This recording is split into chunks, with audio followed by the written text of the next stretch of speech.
வணக்கம். நிஃப்டியோட நாளையோட levels analysis பார்த்துடலாம். இந்த வீடியோ உங்களோட லேர்னிங் பர்பஸ்க்காக மட்டும்தான். உங்களோட ஓன் அனாலிசிஸையும் பண்ணிக்கோங்க. ஓகே.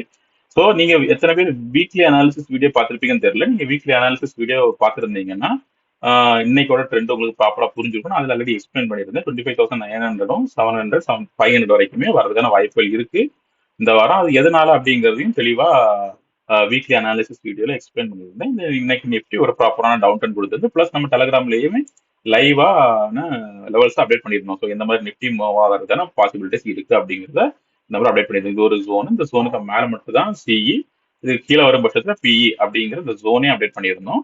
ஓகே. ஸோ இந்த மாதிரி அந்த ஜோனுக்குள்ளே தான் ஒரு 10:30 வரைக்குமே ட்ரேட் ஆயிட்டு இருந்துச்சு. அந்த ஜோனை பிரேக் பண்ணி கீழே வரும்போது அப்டேட் பண்ணியிருந்தோம். அது பிரேக் பண்ணுது அப்படிங்கிறத அப்டேட் பண்ணியிருந்தோம்.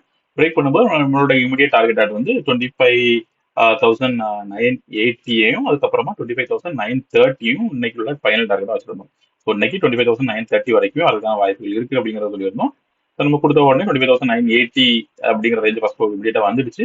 அதுக்கப்புறம் ஸ்லோவா நம்ம கொடுத்த அதே பேட்டர்ன்ல அப்படியே அதே லைன்ல அப்படியே மூவ் ஆகி 25,930 அப்படிங்கிற ரேஞ்சுக்கும் வந்து ட்ரிகர் ஆயிடுச்சு. ஓகே. 25,930ங்கிறதுக்கும் ஒரு 2 PM போல 145க்குலாம் வந்து ப்ராப்பரா அந்த என்ன வேலை ட்ரெண்ட் லைன் கொடுத்ததும் அதே டைரக்ஷன்ல 25,930 வரைக்கும் நிஃப்டி வந்துருச்சு. இன்னைக்கு தான் நம்ம ஃபைனல் டார்கெட் கொடுத்துருந்தோம்.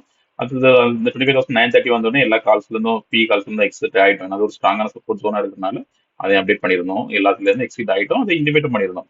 25,930ங்கிறது ஒரு நல்ல ஸ்ட்ராங்கான சப்போர்ட்.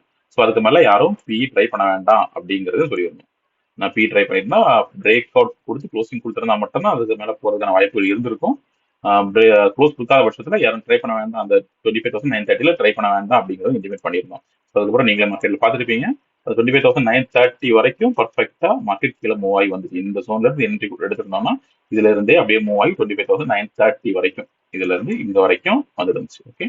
ஸோ இந்த ஜோன் வந்ததுக்கு அப்புறமா ஒரு 145க்கெல்லாம் யாராவது ட்ரை பண்ணியிருந்தீங்கன்னா ட்ரை பண்ணியிருந்தீங்கன்னா பெருசா இந்த மூமெண்ட் இருந்திருக்காது. ஏன்னா அதுலயே அப்படியே கன்சல்டேட் பண்ணி அந்த ரேஞ்சிலே நம்ம அப்டேட் பண்ணாத மாதிரி 145க்கு அப்புறமா ஃபுல்லா கம்ப்ளீட்டாவே அந்த ஜோன்லேயே ட்ரேட் ஆகி இன்னைக்கு க்ளோஸ் ஆகி முடிஞ்சிருச்சு. ஓகே. ஸோ நம்ம கிளியராகவே இதை இண்டிகேட் பண்ணிட்டோம். ஸோ நாளைக்கு எப்படி இருக்கலாம்னா நம்ம வீக்லி எக்ஸ்பைரி வீடியோல வீக்லி அனாலிசிஸ் வீடியோல சொல்லியிருந்த மாதிரி தான் அந்த வீடியோட இங்கேயும் டிஸ்கிரிப்ஷன் கொடுக்குறேன், அதையும் ஒரு வாட்ச் பண்ணிக்கோங்க. நம்ம வீக்லி அனாலிசிஸ் வீடியோல பார்த்தது மாதிரியே தான் நிஃப்டி ப்ராப்பரான ட்ரெண்ட்ல மூவ் ஆயிட்டு இருக்கு. ஸோ நம்ம அப் ட்ரெண்டுக்கு இன்னைக்கு பாசிபிள் இருக்கா இல்லையாங்கிறது இதுக்கு மேல இந்த ஜோன் பார்த்துருந்தோம்ல இந்த ட்ரெண்ட்லேயே எக்ஸ்பிளைன் பண்ணியிருந்தோம்.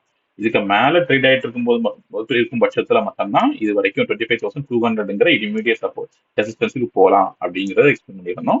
இந்த லைனை பிரேக் பண்ணி இது கீழே வந்துருச்சுனாலே அடுத்து வந்து கம்பல்சரி டவுன் ட்ரெண்ட் தான். கீழே வந்து நம்ம 25,500 வரைக்கும் போகலாம் அப்படிங்கறத எக்ஸ்பிளைன் பண்ணியிருந்தோம். ஸோ நாளைக்கு இப்போ இன்னைக்கு பாத்தீங்கன்னா அதுல என்ன ப்ராப்பரா பிரேக் பண்ணிடுது. அதனால நம்ம பி சைட்ல ப்ராப்பரான என்ட்ரி எடுத்துட்டோம். இன்னையோட டார்கெட்டா பக்காவா 25,930 ரீச் ஆயிடுச்சு. ஸோ நாளைக்கு மறுபடியும் இதுல இருந்து அப்படியே கண்டினியூ ஆகும். வேற எதுவும் நடக்கிறதுக்கான வாய்ப்புகள் இல்லை.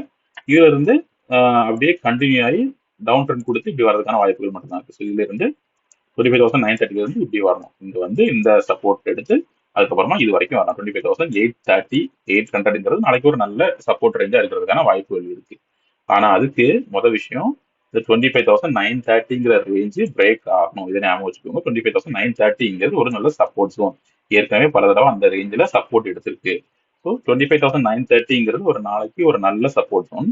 இந்த சப்போர்ட் ஜோனுக்கு கீழே ஓப்பன் ஆகும் பட்சத்துலயோ இல்ல அந்த 25,930ங்கிறத பிரேக் பண்ணி கீழே வரும் பட்சத்துலயோ நம்ம டெஃபினட்டா 25,830ங்கிற அடுத்த லெவலை கண்டிப்பா எதிர்பார்க்கலாம். ஸோ அதுக்கப்புறம் இந்த ஜோனும் ஒரு நல்ல சப்போர்ட் ஜோன் தான். இதுல ஒரு சேனல் பேட்டர்ன் இருக்கு. இது ஒரு நல்ல சப்போர்ட் ஜோன்ல தான் இப்போ ட்ரேட் ஆயிட்டு இருக்கு. ஸோ அதையும் பிரேக் பண்ணும் பட்சத்துல நம்ம அடுத்தது டார்கெட் ஆனா 25,730 வரைக்கும் நிஃப்டி போறதுக்கான வாய்ப்புகள் இருக்கு. ஓகே. ஸோ சப்போஸ் இந்த 25,930க்கு மேலே நிஃப்டி ட்ரேட் ஆயிட்டு இருக்கு. 930 பிரேக் பண்ணலைன்னா அதுல இருந்து சைட் வேஸோ இல்ல இந்த ட்ரெண்ட்லயோ ரீடெஸ்ட் பண்றதுக்கு போகலாம். 26,030ங்கிற ரேஞ்சு 26,000ல இருந்து 26,030ங்கிற ரேஞ்ச் வரைக்கும் ரீடெஸ்ட் பண்றதுக்காக போகலாம். அதுக்கான வாய்ப்புகள் மட்டும்தான் இருக்கு. மற்றபடி பெருசா எந்த அப் ட்ரெண்டையும் நாளைக்கு நான் எதிர்பார்க்கல. இதுல இருந்து ஒரு சின்ன அப் ட்ரெண்ட் கொடுத்து இது வரைக்கும் போறதுக்கான வாய்ப்புகள் மட்டும்தான் இருக்கு. ஸோ மேக்ஸிமம் நாளைக்கும் ப்ராபபிலிட்டி டவுன் ட்ரெண்டுக்கு தான் ஜாஸ்தி. இதுல இருந்து அப்படியே கண்டினியூ பண்ணி 25,830ங்கிற ரேஞ்சுக்கு வரணும். அதுக்கு 25,930ங்கிற ரேஞ்சு பிரேக் ஆகணும். ஓகே. ஸோ நாளைக்கும் தொடர்ந்து லைவ் மார்க்கெட்ல என்ன அப்டேட்டுங்கிறத டெலகிராம் சேனல் அப்டேட் பண்றேன். நாளைக்கு எக்ஸ்பைரி வேற இருக்கு.